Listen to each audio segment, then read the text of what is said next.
So you're probably wondering why I'm sitting down at this angle. It's because I have the camera perfectly angled at the food I'm going to be using, so I thought I'd just put myself in the frame. I'm going to be showing you how to make my acai bowls that I am always posting on my Instagram. This is like my go-to recipe. Well, it's not even a recipe, it's literally just throwing everything in a blender and then topping it with more of the same things. I use this little guy here. I've already cut it open, so that's why it's kind of propped up on the blender. But it's the Trader Joe's organic unsweetened acai puree packets. I also use about a cup of frozen mixed berries, and then I also throw in some spinach and then a little bit of water just to kind of loosen it up in case the frozen fruit is too solid. Basically what you want to do is, I'm gonna stand up, so you are not gonna see my face anymore. You'll just watch my hands, okay? Maybe I'll do a voiceover, I don't know. So now you're going to take your acai packet and you want to make sure it's a little bit thawed so that you can kind of bend it, snap it, and then stick it in there. Kind of wiggle it into your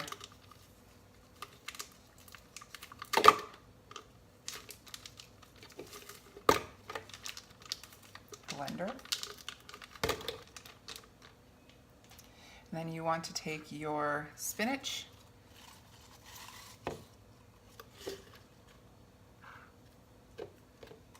use about a cup of spinach,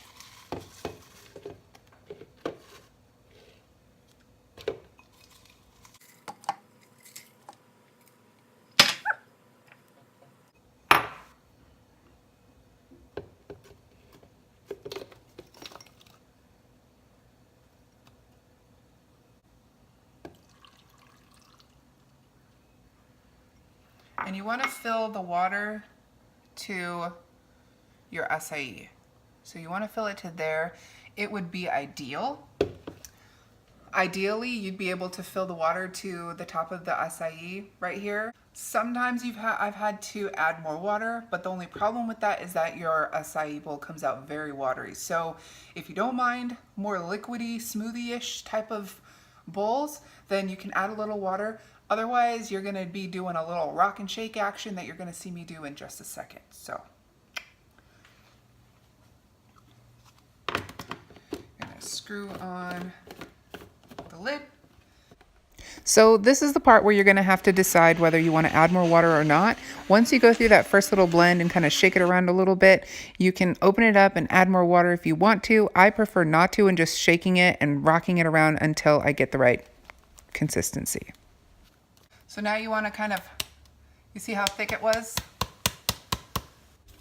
Now be very careful when you go to pour this in a bowl. Oh yeah, look at that. When you pour it in a bowl, it can splatter and stain. So just kind of be watchful of that when you are kind of putting it into your serving bowl, dish, or whatever. And then you want to just kind of spread it around with your spoon and flatten it out so you get a nice flat, smooth surface to decorate. Nice, solid base to start with.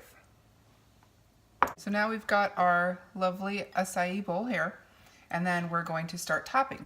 So you don't have to be as meticulous as I am. I sped this up a bit, but I do like to spend my time placing each individual piece of fruit or topping or whatever it is I'm putting on my acai bowl. You really can just like dump everything on there. If I'm feeling really lazy, I will do that, but otherwise if I'm putting it for a photo or whatever, I will take my time and decorate it.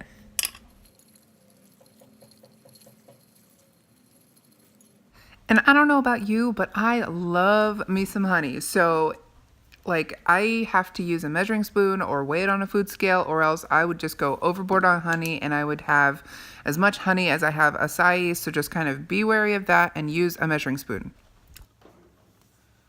So there, this is such an awkward angle, but there you have it. This is how I make my acai bowls all the time.